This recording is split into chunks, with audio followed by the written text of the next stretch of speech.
Hello, my name is Papa KB. Today is my debut video shows on social media to show you guys how to cook at home like a real chef. This week I have a nice Halloween menu, a little bit scary. It's Halloween, right? The menu has to be scary. So for my soup today, I will have a creamy jack-o'-lantern pumpkin soup. And for my main course, I will have a goulash over sleep noodles. For my sides, I will have roasted graveyard potatoes, steamed black bean cauliflower, sauteed skeleton green beans, and to close it up, I will have some nice roasted bloody beets. But before we go any further, please don't forget to subscribe to my channel and give me the thumbs up, please. Thank you.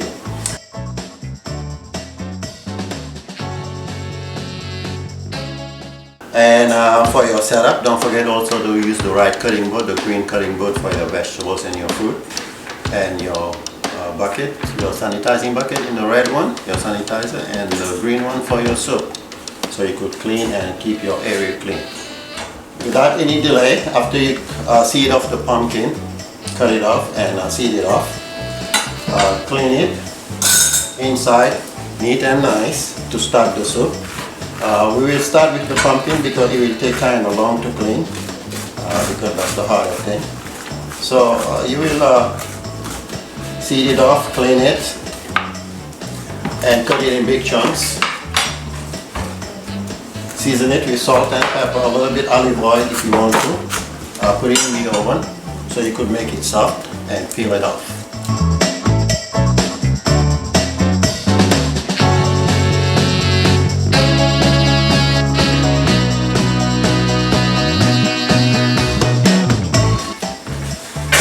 For about 20 to 30 minutes at 350. While the pumpkin is cooking in the oven, we will go ahead and start dicing the potatoes in quarter inch that we use for the soup. And I forgot to mention earlier, if you want to avoid accident and some kind of cuts, you could use some cut glove. They call it wizard glove too, under your regular latex gloves or your vinyl gloves. There you go. Right after you dice the onions in quarter inch dice for the soup, and I did went ahead and dice the onions that I will use for the soup and the goulash at the same time, so you don't waste any time. Then to go to the next one, this will be for the soup too, that you will add to the pumpkin. That will make it a little bit sweet. Of course, after you clean your potatoes, wash it. This is already washed and clean. Peel it and dice it in big chunks. You won't need to dice it in quarters because it will take too much time, and since you have to puree the potatoes because it's a creamy soup, you don't need to make the dice. It looks really nice. Then transfer whatever peels that you have into your bucket here. Remember, you have to have a bucket around so you don't have to go back and forth to the trash can.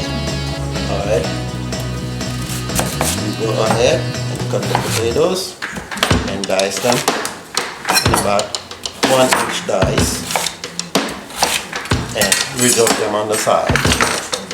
Alright, the next step, you could go ahead and finish doing your vegetables, peeling your carrots, and dice it in 1 inch cube for your goulash. I will put some vegetables in it, not much because it's goulash. You could add some carrot and green peppers in it. Alright, 1 inch dice, that'll be for your goulash. Then after you're done with that, you reserve it and go to the next one for the vegetables and the sides. But don't forget guys, between cutting vegetables, don't forget to clean and sanitize your cutting board and your knife and let it get dry for at least a minute. Alright, thank you. And you just go ahead and start cutting your potatoes. Of course, after you clean them, it's been clean and dry. Cut them in 1 inch and a half dices. And after you're done with that, if you want to cook it really neat and nice, you will have to steam them a little bit Don't let them cook in the steamer. Steam them a little bit, so it will go neat and nice, and the dough will be really soft after you roast it. That's the secret. You have to steam it a little bit. But before you do that, make sure that you soak the potatoes in water so they don't turn dark. Guys, let's check the pumpkin to see if they're ready. Here we go. Don't forget, guys, here.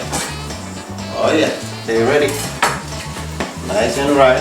So you could get the skin off. If you want, you could do it upside down.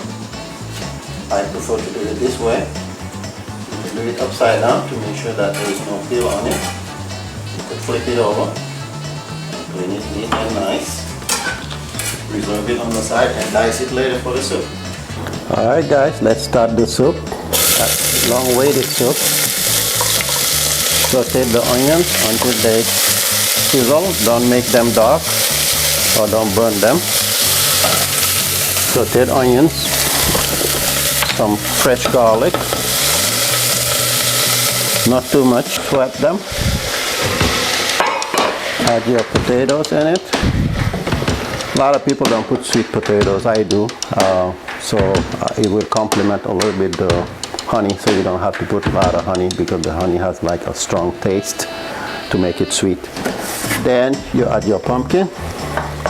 Alright guys, after you are done adding your stock in it, don't forget the salt and pepper. Don't put a lot of it. You could season it later on.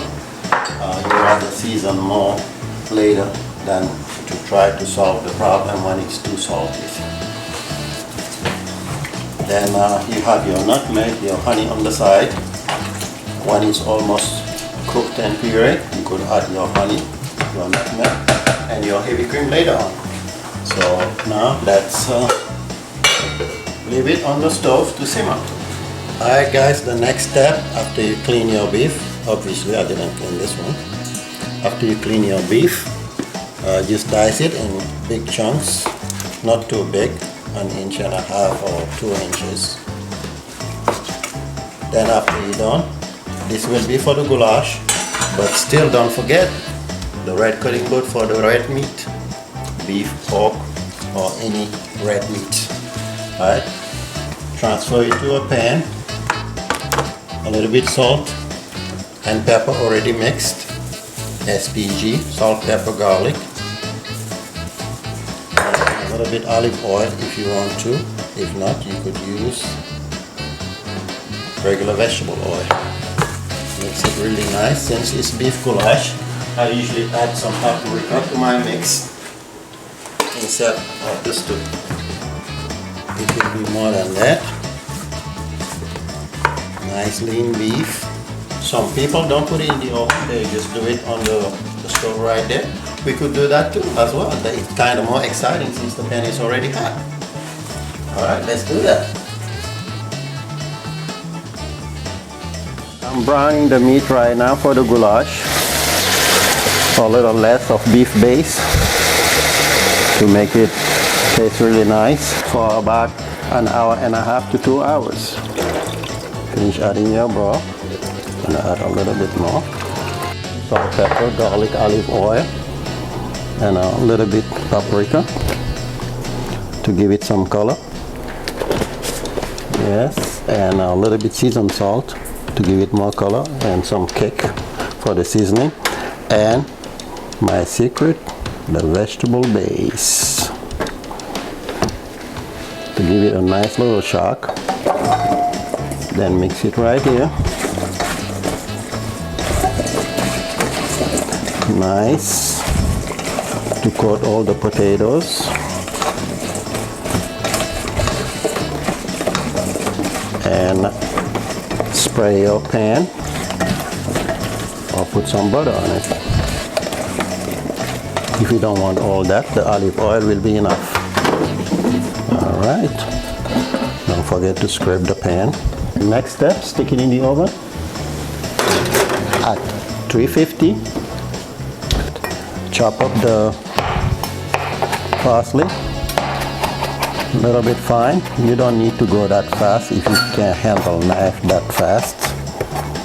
You just hold it right here at the tip and go back and forth to get it chopped up really nice.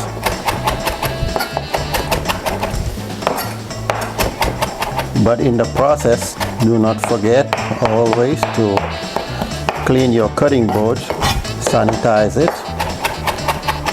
before you use it on the next item.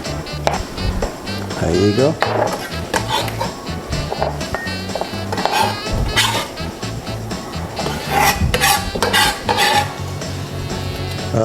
The next step will be doing the cauliflower. You could use a different knife or use the same knife that I had earlier, like the chef's knife.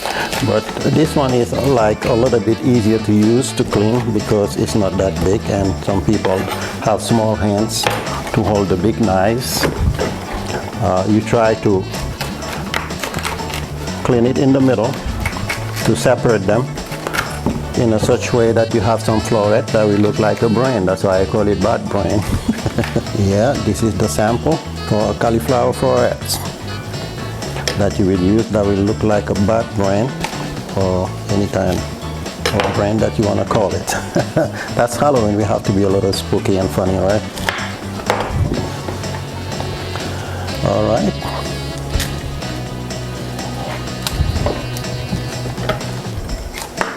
You keep on doing that and cleaning this cauliflower till you have a full pan.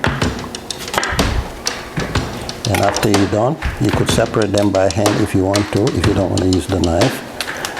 If you're in a rush, it could be faster like that. Alright, for the green beans, it will be faster. You could separate them and put them all together and cut the tips. They have been cleaned already. This will be faster because the green beans was easier. Then you go next to the beets. Hold your towel right here and peel it off while it's still a little bit hot.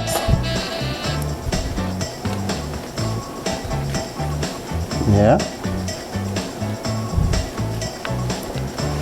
And get some napkin, clean the cutting board so you could do. Since none of them hasn't been cooked yet, I think I still could do that.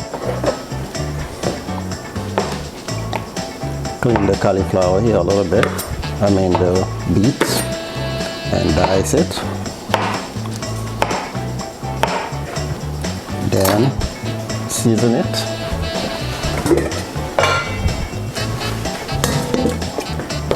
With some salt, pepper, garlic, and olive oil, and roast it in the oven. That's about it.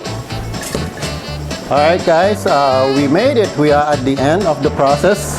And the last thing I will add to the beef goulash, the ghoulish goulash with slippery noodles, will be the sour cream. That's one of the signatures of the goulash beside the paprika. So this is gonna be going here. Will give it that creamy look and a nice texture.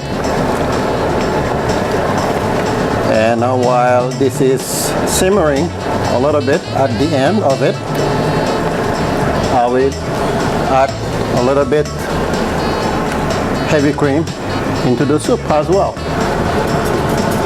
There you go.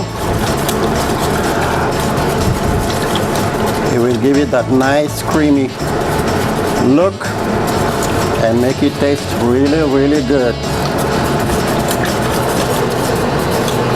There you go, I almost missed it.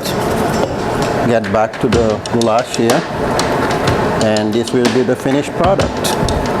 Beside adding a little bit of the parsley to finish it off, and the rest of it we'll save it for the garnish when it's served over the slippery noodles. And while I was waiting for these to finish cooking, I went ahead and sauteed the green beans with some salt, pepper, garlic, fresh garlic, and olive oil. Yeah, I like olive oil or vegetable oil.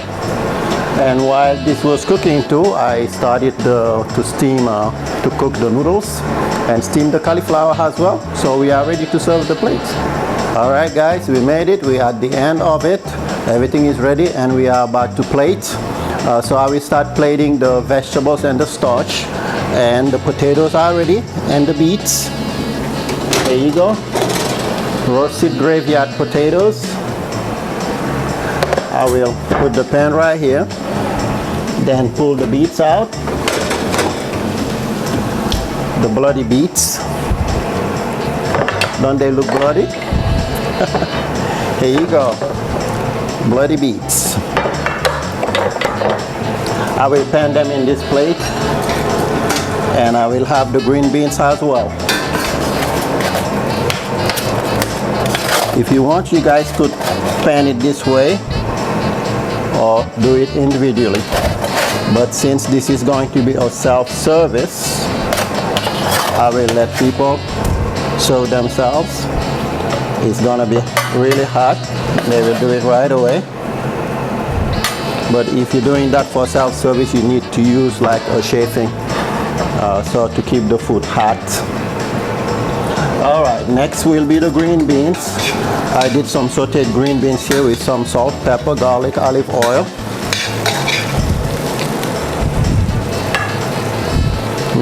They look yummy, the skeleton green beans. Let me go like this. Ah, they look yummy. I did taste them too, they taste really good.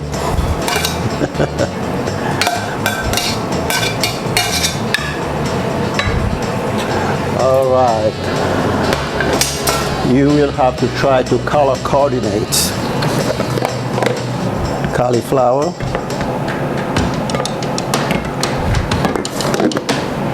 and the roasted bloody beets.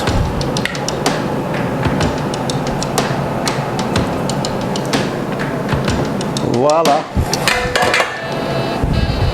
Looking great. Roasted graveyard potatoes, the skeleton green beans, steamed bat brain cauliflower, and roasted bloody beets. Alright, we'll finish off with the slipper noodles that we'll have on the pan here for the beef goulash.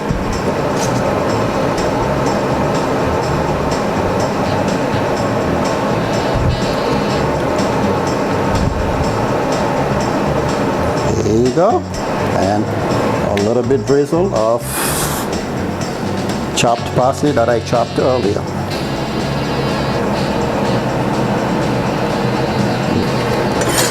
We get some of the soup.